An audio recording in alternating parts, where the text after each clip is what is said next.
Haleluya. Shalom. Sawadika. Oke. Ya. Udah jadi setengah orang Thailand. Masih banyak orang Sundanya, tapi setengah sudah ada Thailandisasi gitu. Saya bersyukur bisa ke tempat ini lagi ya. Ini tempat yang sangat bersejarah ya dalam kehidupan saya dan terutama gembala saudara Presentoro. Kami sudah lama bersama-sama ya. Dari ya katakan sejak awal-awal percaya kepada Tuhan Yesus. Tidak terasa mungkin perjalanan sudah lebih dari 30 tahun, tapi ya puji nama Tuhan ya. Usia boleh bertambah, tetapi roh harus semakin kuat, semakin apa lagi? Saudara pura-pura ini namanya. Ya. Usia boleh bertambah, supaya roh semakin muda gitu. Ya itu sebetulnya yang ingin sudah katakan itu cuma malu-malu kan, mungkin kalau lihat kayaknya nggak terlalu muda lagi. Gitu. Ya. Saya juga tidak menyangka kalau tadi ya, kita dibawanya ke dalam ya orang istilahkan itu kayak soaking gitu ya, jadi kayak berendam gitu. Bukan yang hingar-bingar gitu. Tapi ya kita butuh ya berendam dalam hadirat Tuhan. Ya, puji nama Tuhan, Tuhan juga sudah mempersiapkan saya kalau nanti saya nggak nyampe itu tadi nyanyi ya.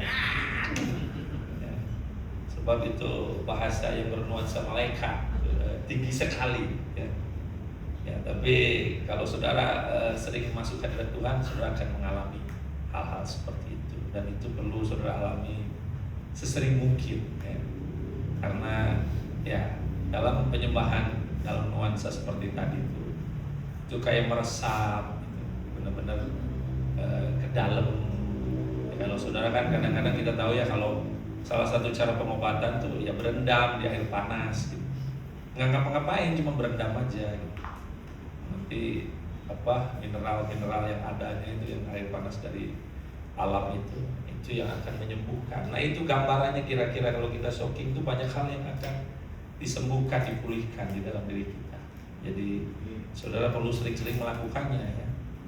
Ya kalau yang nyanyi kayak gini bagus, tapi biasanya itu asik-asik aja gitu, tapi belum mendalam gitu. Tapi kalau saudara masuk dalam hadirat Tuhan, saudara akan semakin mendalam.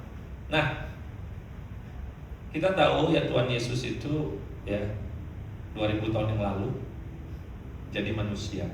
Kita sebut inkarnation, Allah yang menjadi manusia. Terus dia mati di kayu salib, terus dia bangkit pada hari ketiga. Nah itu Tuhan Yesus dalam kebangkitan, kita sebut resurrection ya, kebangkitan. 40 hari kemudian ya dia naik ke surga. Ya, itu disebut kenaikan. Tiap tahun juga diperingati ya, kematian, kebangkitan, kemudian kenaikan. Terus 10 hari kemudian ada hari Pentakosta ya, Roh Kudus dicurahkan. Nah pagi ini saya mau berbicara tentang pengenalan akan Tuhan. Ini yang membedakan kekristenan dari agama-agama lain pada umumnya. Agama-agama lain selalu berbicara tentang melakukan sesuatu, berbuat sesuatu ya. Tapi kita mengerti bahwa ya mereka melakukan itu karena tugas mereka, karena itu kewajiban agama mereka. Nah kita melakukan itu juga, tetapi semua itu harus dilakukan dari pengenalan akan Tuhan. Karena kalau itu terlepas dari pengenalan akan Tuhan, ya akhirnya kita hanya sekedar beragama. Ya selalu di dalam kata-kata pembuka Rasul Paulus, terutama dalam surat-suratnya, dia selalu berkata, grace and peace be with you. Kasih karunia dan damai sejahtera Allah bagi kamu in the knowledge of God the Father, di dalam pengenalan akan Bapa and Jesus Christ our Lord. Jadi semua itu berangkat dari pengenalan akan Tuhan. Nah, jadi saudara, makanya kalau untuk mengenal berarti saudara harus banyak meluangkan, menghabiskan waktu bersama pribadi yang saudara mau kenal. Ya, berbuat itu memang harus kita lakukan karena Tuhan juga berkata ya lakukan firman itu, bukan hanya mendengarkan. Tetapi kita juga perlu banyak waktu untuk mengenal dia. Seperti kalau kita ingin mengenal seseorang, ya kita perlu banyak waktu bersama dengan dia. Kalau waktunya kurang, ya kita tidak akan mengenal dia. Ya, jadi saudara, saya percaya saudara sudah lebih dewasa lagi daripada dulu-dulu. Ya saudara harus bertumbuh di dalam bagaimana saudara menjalin hubungan dengan Tuhan, bukan dengan jurus-jurus zaman dulu gitu. Sate gitu, di sebelah kan ada sate anggrek, ini sate teduh gitu. Bukannya begitu, saudara, itu nggak cukup. Ya, terus harus begini dulu, harus begini sekian menit, begini sini, nggak cukup itu. Yang membaheula eta. Teka pakai. Ini kan zaman AI. Ya.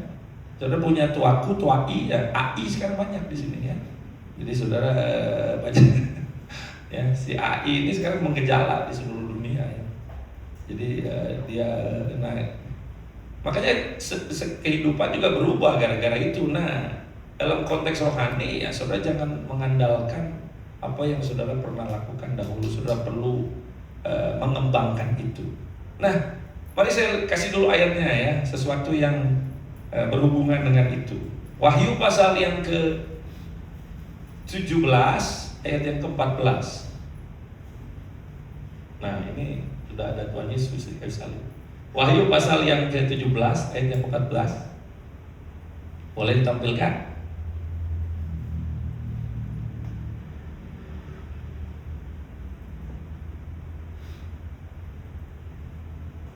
Baca sama-sama, 1, 2, 3. Mereka akan berperang melawan anak domba, tetapi anak domba akan mengalahkan mereka, karena ia adalah Tuan di atas segala Tuan dan Raja di atas segala Raja.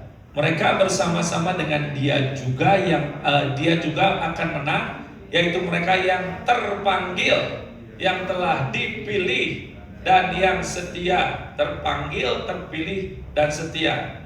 Coba ikuti kata-kata saya, terpanggil, terpilih, setia.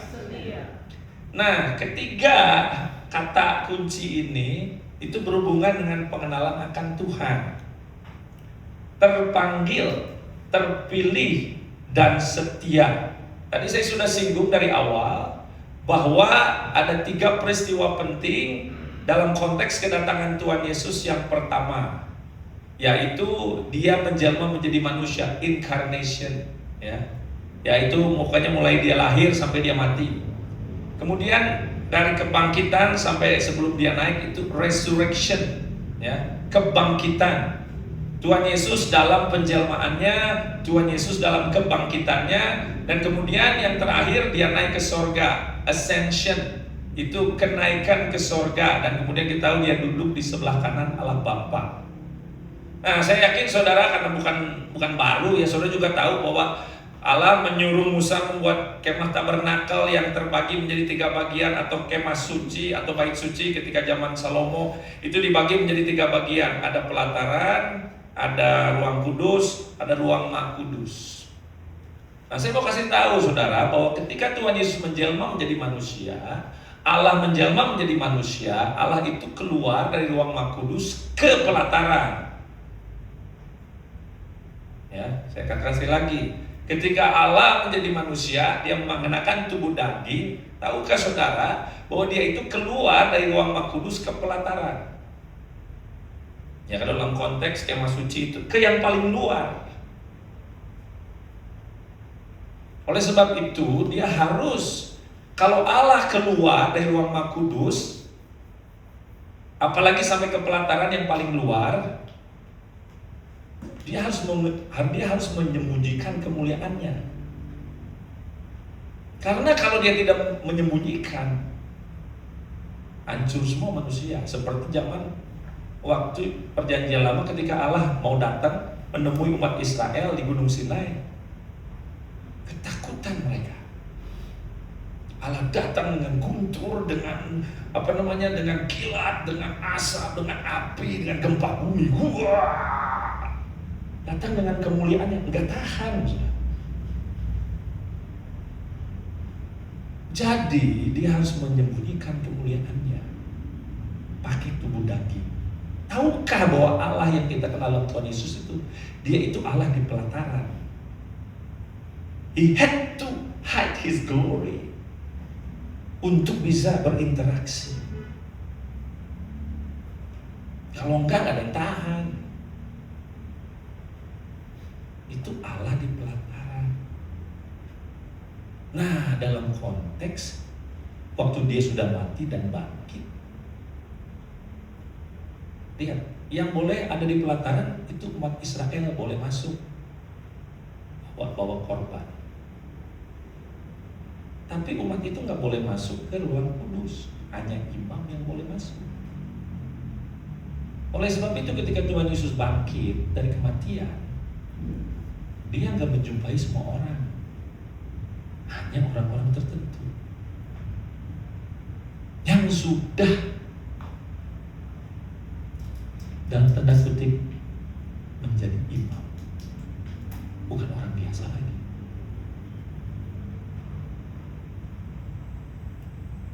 Terpanggil itu di pelataran, terpilih itu sudah ruang kudus, di mana Tuhan Yesus menampakkan diri kepada orang-orang yang dipilihnya. Katanya, kalau waktu sebelum dia mati, dia undang semua orang. Mari datang kepadaku, hei kamu yang letih lesu dan berbeban berat. Barang siapa yang datang kepadaku, aku tidak akan membuangnya. Anyone, everyone is welcome. Itu ajakan untuk datang, tidak ada syaratnya. Tapi ketika dia sudah bangkit, kenapa dia tidak menjumpai semua orang?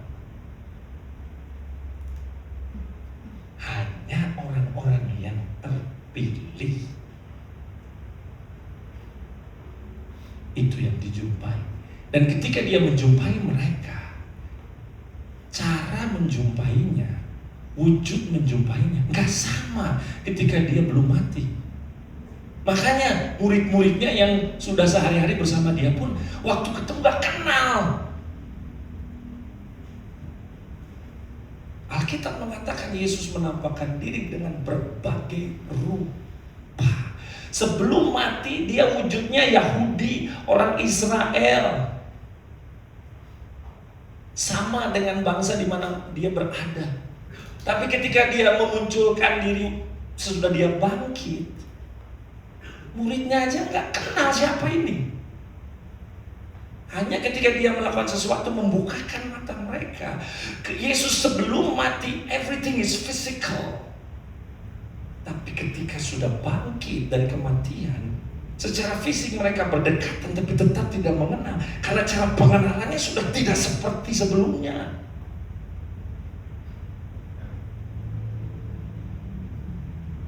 Dan dia menampakkan diri dan berbagai rupa. Dan tidak kepada semua orang. Seperti di ruang kudus, hanya imam yang boleh masuk. Orang biasa gak bisa masuk.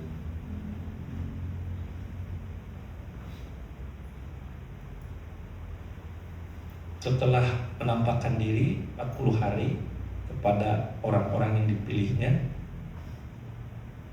dia naik ke surga. Makin tersembunyi lagi. Ini ada di ruang Maha Kudus.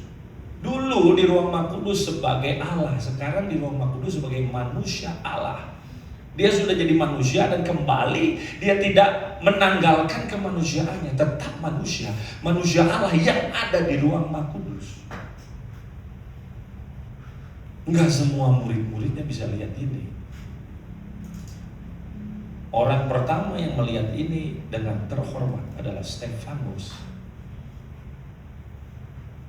Ketika Stefanus, ya sudah tahu loh ceritanya, dia lagi bersoal jawab dengan pemuka-pemuka agama, ya diseret mau dirajam. Dan dalam kondisi detik-detik di mana dia mau dirajam, atau mungkin sudah mulai dirajam, aku melihat langit terbuka dan Anak Manusia berdiri di sebelah kanan. Hanya orang yang setia sampai mati, yang sudah masuk ke dalam dimensi martir, bisa melihat Yesus di sebelah kanan Allah Bapa.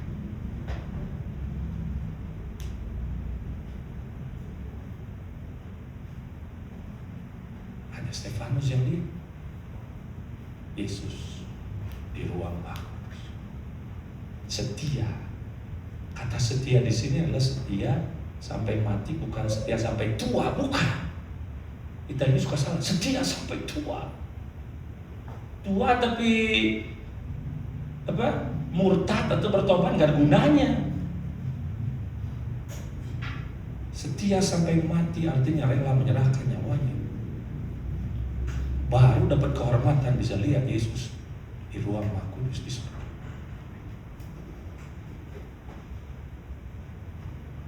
Jadi kata ini nggak enteng, saudara. Terpilih dan setia. Konteksnya ini kan anak domba, raja di atas segala raja, Tuhan segala Tuhan. Tuhan Yesus datang mau menghancurkan si binatang itu, si antikris ini, yang bersama-sama adalah orang-orang yang called, chosen, and faithful until death.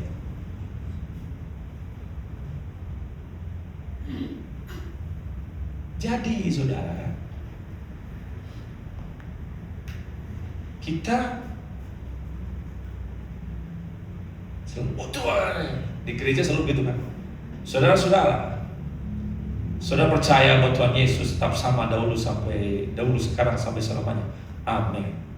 Nanti yang sakit disembuhkan, yang berbeban berat dilegakan, yang terikat dilepaskan, yang berdosa diampuni. Amin. Saudara akan pulang tidak sama seperti saudara datang. Oh, kita akan menjumpai Tuhan Yesus. Kalau saudara tadi seperti itu, hanya konteksnya begitu. You are seeing Jesus in the outer court, not in the holy place, let alone in the most holy place.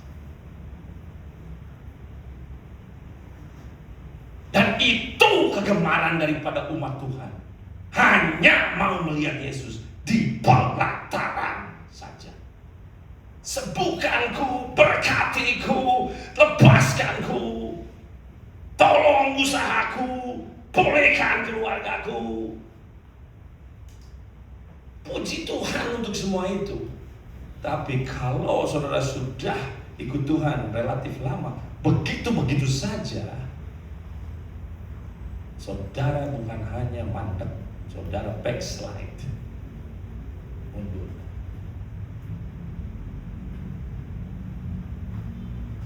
Jadi ya seperti itu. Semua adalah kehadiran Yesus dalam tubuh jasmani untuk memberkati secara jasmani. Yang saudara kenal cuma Yesus yang itu.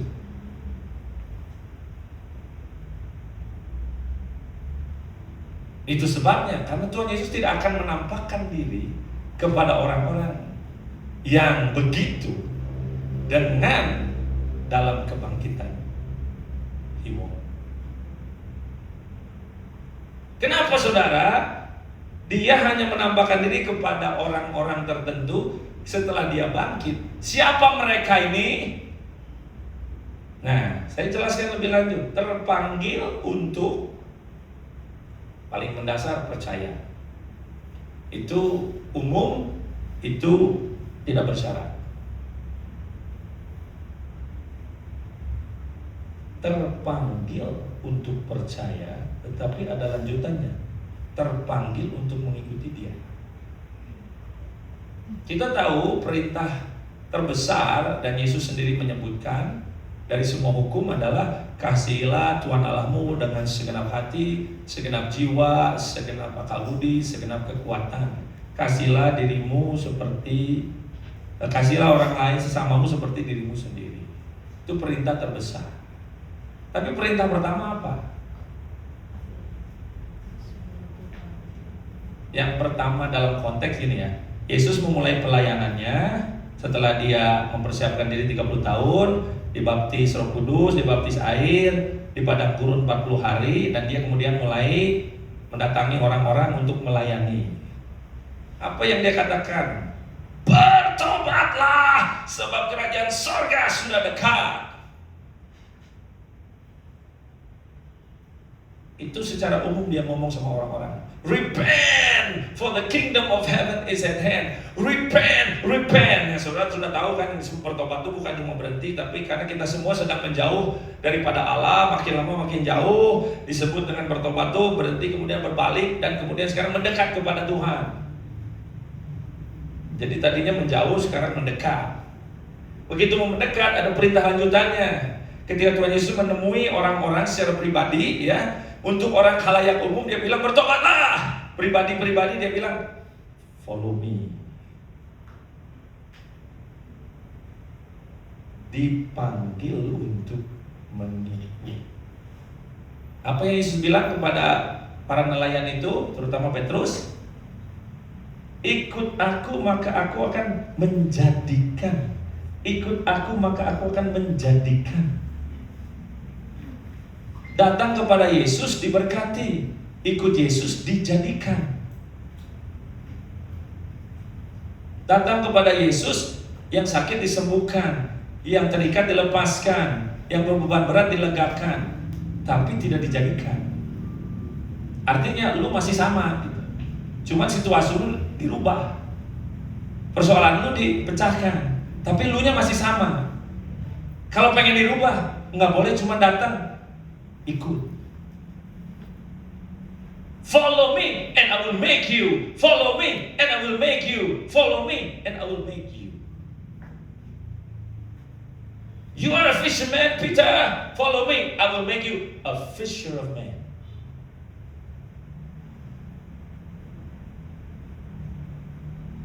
Aku akan menjadikan.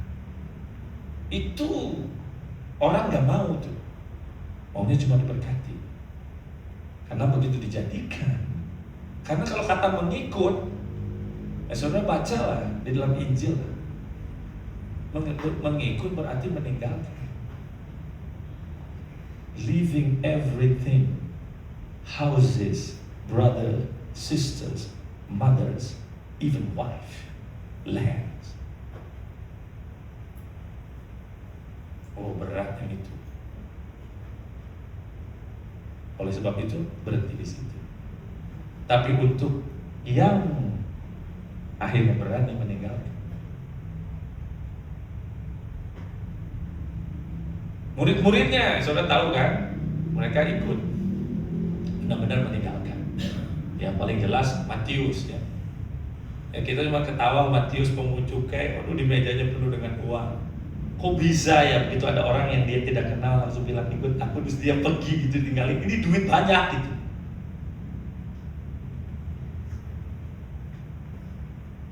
The tax collector, he left everything, the riches, to follow Jesus. Akhirnya terkumpul sekian banyak orang, dan akhirnya Tuhan Yesus amati daripada orang-orang ini, mana yang selalu hadir, mana yang kadang-kadang hadir, mana yang tidak. Diamati. Setelah dia lihat, ini yang sering hadir, dia selalu ada, always available. 1, 2, 3, 4, 5, 6, 12. Ditetapkan.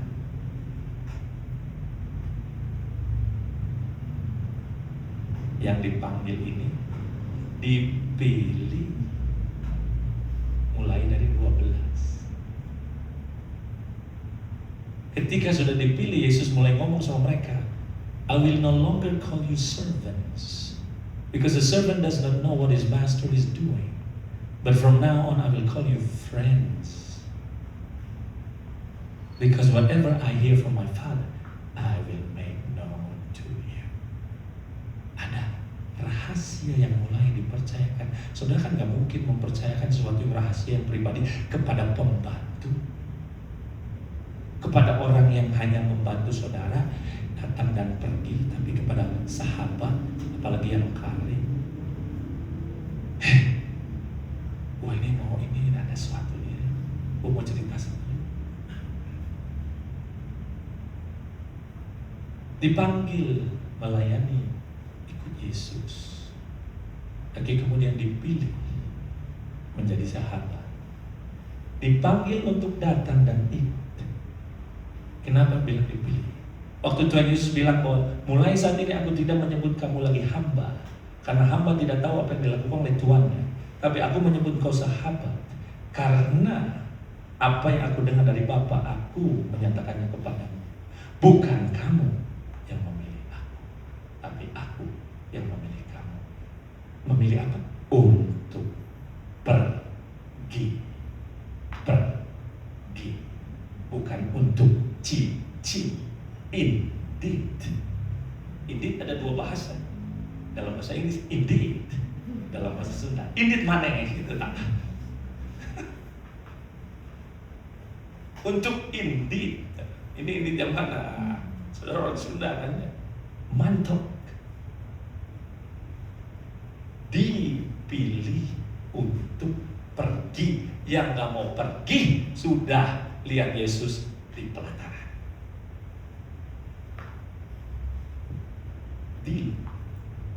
Hanya yang mau pergi, itulah yang Tuhan sudah pilih. Dia menyatakan diri kepada yang mau pergi ini setelah kebangkitannya. Yang gak mau pergi sudah selesai.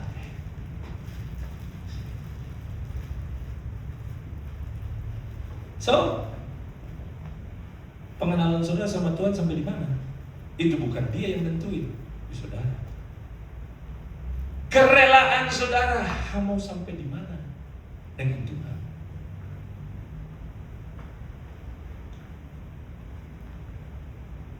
Jadi saudara tahu, dipilih itu untuk pergi. Ya saya nggak bicara pergi ke Afghanistan, ya pergi. Sebelum saudara mimpi mau pergi ke Chicago ya, ke Cicalengka heula we kan sarua Cila, Ciberem gitu kan. Hayang ke Chicago deh.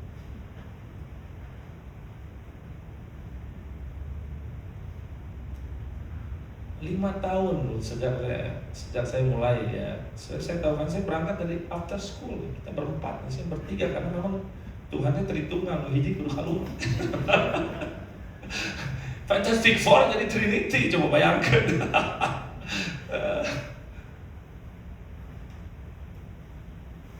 Nah, sejak itu 5 tahun pertama saya, aduh saudara, Wonogiri, Boyolali, Delanggu, Surakarta, Pangandaran, Palalangon. Tuh ada tuh Diana sama Henrik ya, taksi. Setelah itu regional ya, Papua. Go and make disciples of all nations. Tapi saya pergi dulu ke Bandung dan sekitar.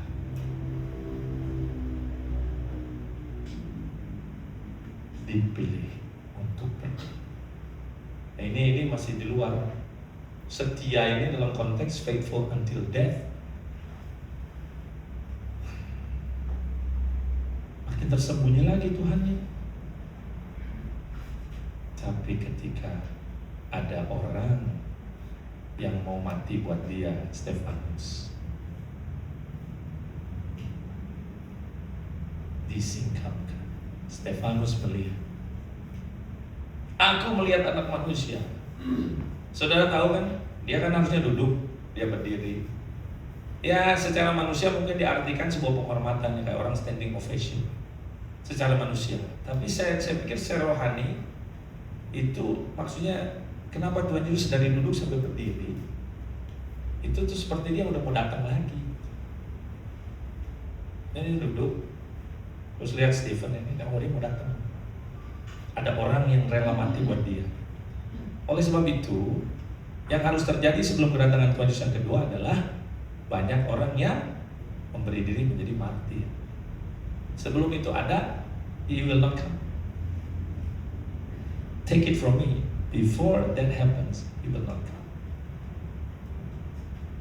Jadi harus ada.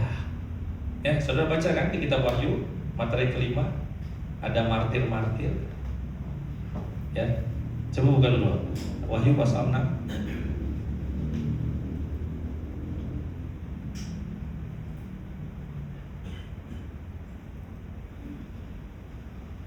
Wahyu pasal 6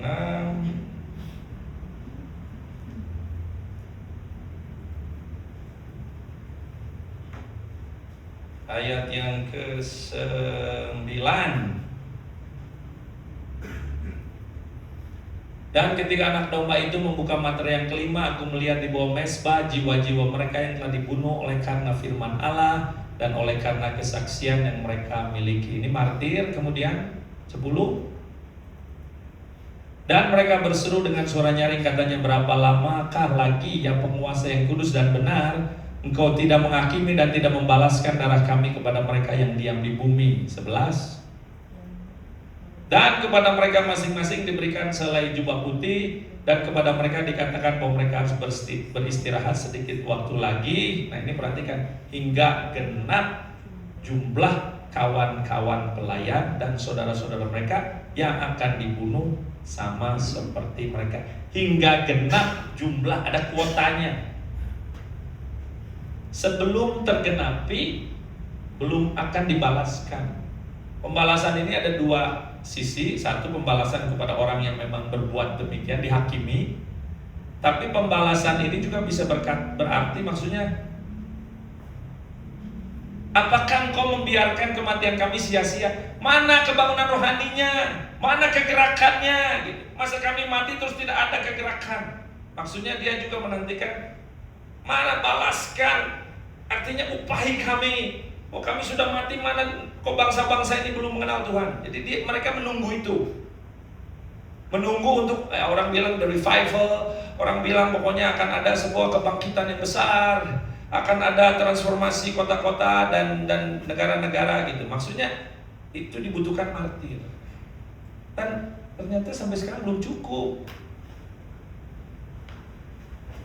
Belum cukup. Ada yang mau daftar? Ada yang mau daftar? Pendaftaran dibuka mulai sekarang.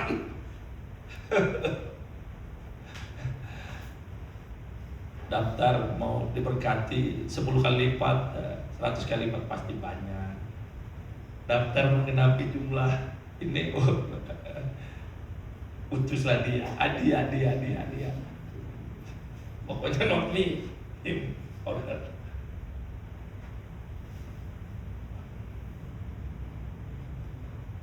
Ketika sudah genap jumlahnya, the Lord Jesus will stood up from his seat. I'm really coming now.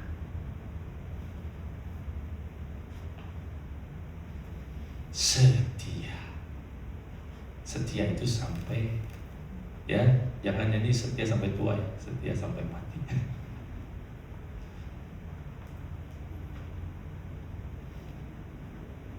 Nah, ini ya, di pelataran semua rakyat boleh datang. Ruang kudus hanya imam. Ruang Maha Kudus imam besar, bro. Syarat untuk jadi imam sudah berat.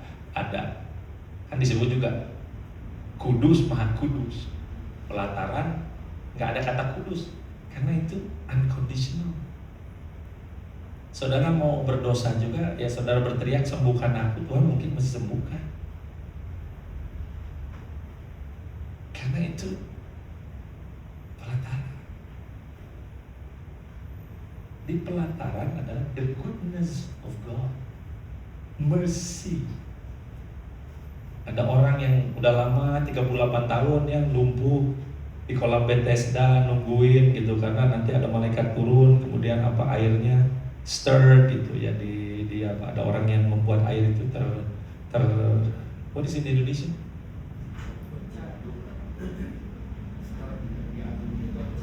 Dikocak. Oh itu setengah Thailand. Jadi dikocak airnya. Nah, yang pertama masuk sembuh kan?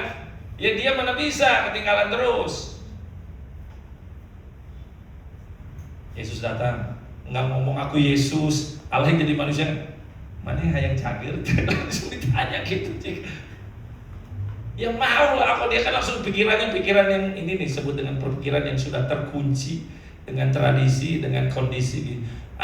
Ya enggak, kalau nanti ada malaikat datang menggocang air, kamu datang nih aku duluan sama yang lain terus, aku gimana mau sembuh? Di bejaan teh, I didn't ask that. Do you want to be healed?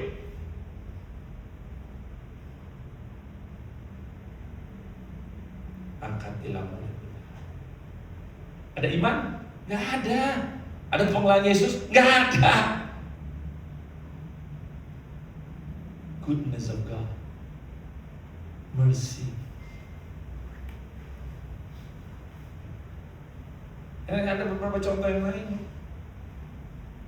Orangnya nggak kenal dia, tapi Tuhan sembuhkan. Di pelataran itu memang itu semua karena belas kasihan. Goodness. Coba buka Efesus 5. Ada 3 ya. Ketika Tuhan keluar ke pelataran, dia akan menunjukkan kebaikannya, goodness. Efesus pasal 5. Efesus pasal 5 ayat yang ke-9. Mari baca sama-sama. 1, 2, 3. Karena terang hanya berbuahkan kebaikan dan keadilan dan kebenaran. Dan bahasa Indonesianya memang susah ya, tapi the fruit of, bukan the spirit ya, the fruit of light is goodness. Dan kebaikan oke. Yang kedua keadilan, righteousness. Yang benar di hadapan Tuhan. Dan kebenaran yang ketiga, ini truth maksudnya. Kata keadilan kan jadi samar gitu, kurang jelas. Maksudnya the fruit of light is goodness, righteousness, and truth. Goodness, pelataran. Righteousness, Roh Kudus. Truth, the most holy place.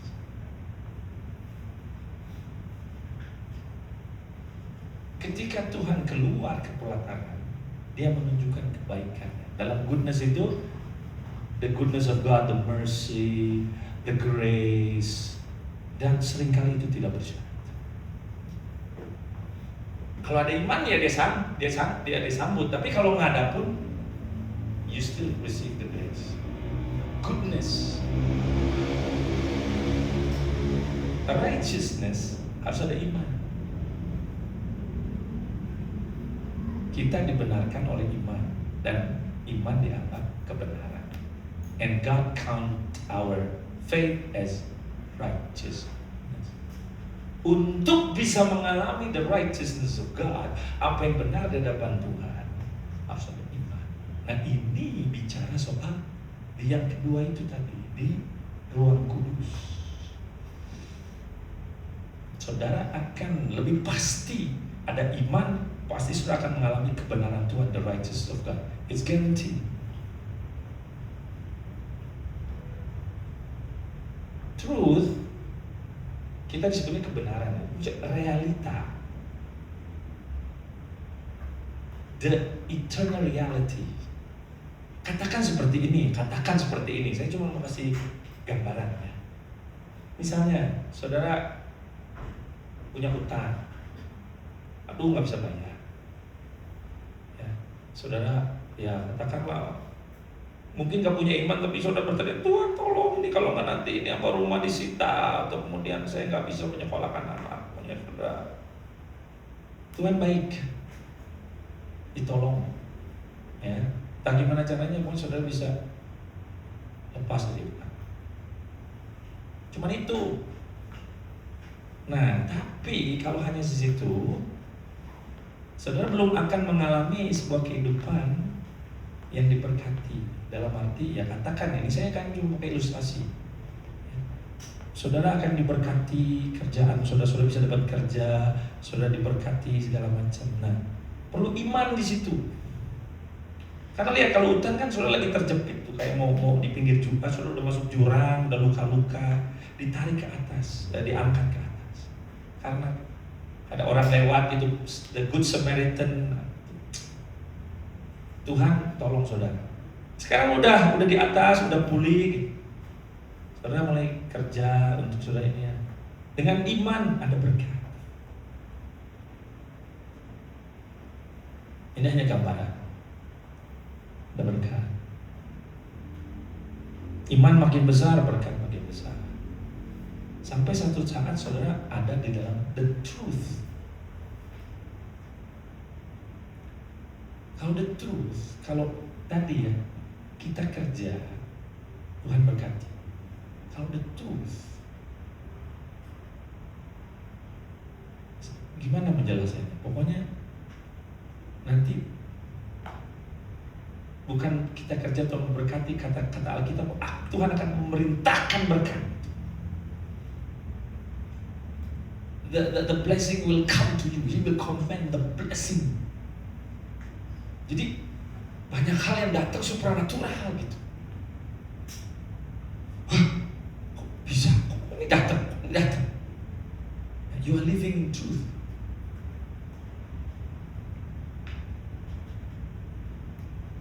Kasih yang gampang ya. Kebaikan, the moon, keadilan, kebenaran, the righteousness, the sun, the truth, the star.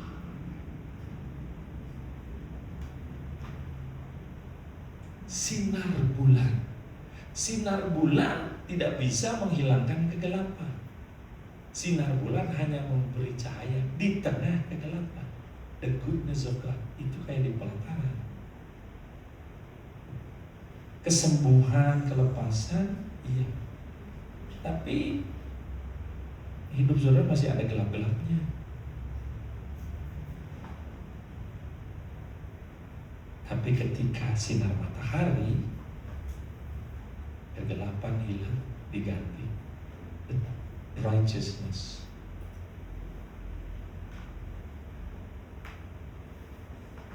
Kalau saudara bisa naik tinggi ke alam surgawi, alam bintang, sudah hidup dalam the truth. The truth will set you free. The eternal truth. Dengan kata lain, saudara gak akan pernah mengalami masalah keuangan lagi, walaupun saudara gak mikirin bagaimana cari duit. That is the power of the truth. Tapi harus naik. You must come to the high like a star.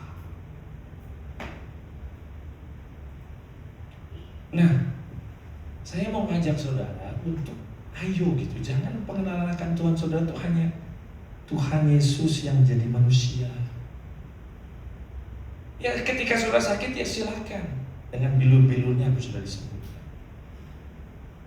Oh Yehova Nisi, Tuhan beri kemenangan. Jehovah Rofe, Tuhan menyembuhkan. Jehovah Jireh, Tuhan menyediakan. It's okay, silakan itu.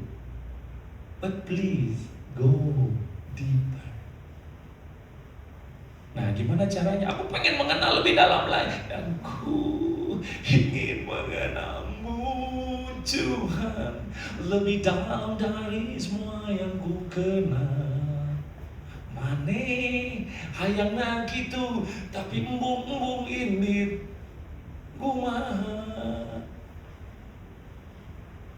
Saudara pikir hanya dengan berdoa langsung dikasih pengenalan mulai begitu? Mungkin yang nggak sebenarnya pikirnya pengenalan.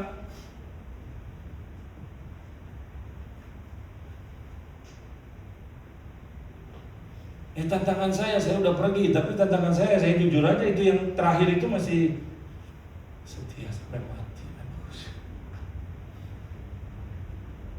Afghanistan Canwani udah. Pakistannya kita terjebak gitu, tapi maksudnya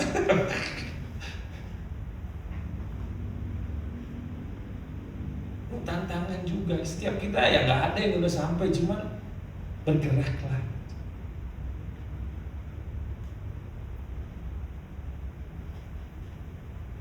Kalau saudara ingin mengalami pengalaman, ya, mulai dari sinar bulan, dari sinar matahari, dari sinar bintang. Salah satu pahala yang diberikan kepada jemaat Tiatira adalah aku akan memberi engkau the morning star. Dan jemaat Tiatira dikasih pahala bahwa akan memerintah bangsa-bangsa. Kita tahu itu nanti. Nah, kalau saudara ingin memerintah bangsa-bangsa, dan saudara harus dapat the morning star itu. Ya, saudara harus mau masuk dalam dimensi bintang, yaitu truth. Righteousness itu seperti gini ya, saudara lihat matahari ya. Ya saya nggak tahu ya, banyak beda-beda versi teori. Saudara lihat matahari, saudara lihat oh matahari terbit di timur, naik ke atas, tenggelam di barat. Karena saudara lihatnya dari bumi. Jadi itu yang saudara lihat. Tapi itu juga benar gitu, righteousness. Kalau truth, saudara naik ke ruang angkasa, saudara lihat bumi, lihat matahari, saudara jadi lihat, kok yang bergerak bukan matahari gitu, tapi bumi. Saudara bisa lihat dua-duanya secara global, secara menyeluruh, bahwa kebenaran yang sesungguhnya adalah bukan yang relatif seperti pandangan kita, tetapi ini adalah no. Our eyes tells us that the sun moves, but in reality no, not the sun moves. It is the earth that moves around the sun. That is reality. That is the truth. Dan saudara hanya bisa melihat itu when you are up there. If you are down here, saudara tidak akan bisa lihat itu. Roh saudara harus saudara bawa ke tempat kudus Allah, harus ada di sekitar ruang Maha Kudus, sekitar tahta Allah. Saudara hidup seperti yang dikatakan dalam Efesus 2 ayat 6, bahwa kita sudah didudukan di sebelah kanan Allah Bapa bersama dengan Yesus. We are in the heavenlies and we see everything in the big picture, the whole picture. That is the truth. Dan ketika saudara bisa melihat itu, saudara tidak lagi mencari perkara-perkara di bumi, tapi perkara-perkara di atas. Di situ saudara akan menjadi manusia Allah, di mana segala hal-hal di bumi itu mulai akan rontok. Bukan hanya rontok dalam arti saudara akan melepas, mereka tidak akan bisa menjangkau saudara. Sama seperti kalau saudara menjadi raja wali yang tinggal di tempat ketinggian, sekalipun saudara sedang berdiam di atas tebing, itu ular tidak bisa naik ke atas, iblis tidak bisa menjangkau saudara, karena ketika dia mulai naik, dia gak bisa nafas. Karena di alam itu alam yang tidak akan bisa kalau saudara masih pakai cara-cara bumi. The devil cannot touch you. Itu sebabnya saudara akan mengalami, barang siapa yang lahir dari Allah, ia tidak akan berdosa, tapi akan menjaga diri sendiri, dan si jahat tidak akan bisa menjamah. Hanya kalau saudara, ya saudara bilang Mazmur 91 kan sering dikutip-kutip, ketika saudara ada wabah, ada gempa bumi, tidak akan menimpa. Kalau saudara di bawah menimpa, saudara, walaupun saudara mau habis-habisan, mau 20 kali juga. Kita ini mau pakai jurus-jurus yang maksudnya you want the blessing but you don't fulfill the condition gitu. Pengen ngalamin berkatnya tapi kondisinya tidak dipenuhi, ya gimana? Bukankah di situ disebut barang siapa yang diam di tempat, he who abides in the secret place of the Most High. Baru tuh semua itu berkatnya, tidak akan ada penyakit sampar, tidak akan.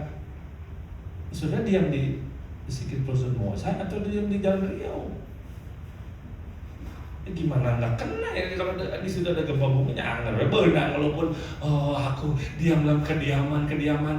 It's not what you say.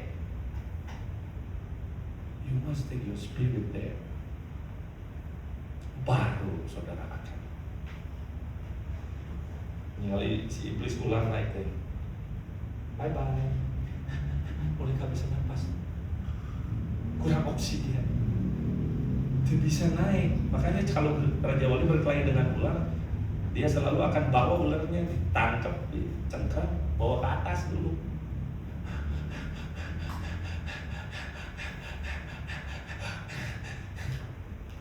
Langsung dipatok naik. Jadi kalau saudara bergulat dengan iblis, jangan bergulat di bumi gitu. Ele, bawa hula kalur gimana penyembahan. Ku menyembahmu, ku sembahmu. Saudara udah mikir, nggak lagu penyembahan nyanyi 3 kali, wah ini dalam nama Yesus aku hancurkan gitu. Nggak mikir rencana berikutnya. Tapi nggak penyembahmu, nah nggak tahu deh. Kudu di dalam nama Yesus pergi. Nggak sudah lemes. Jadi saudara habis penyembahannya, udah nggak ada ya.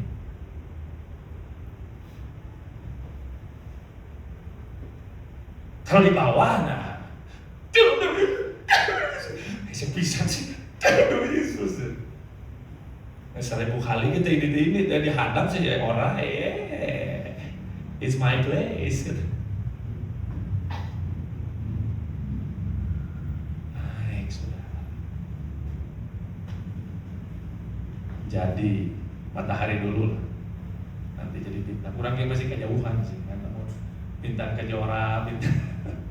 Tapi ya itu yang Tuhan bilang, aduh, ayo, jangan berhenti sampai sini. Ya, jadi kembali kepada ayat yang tadi saya berikan di awal.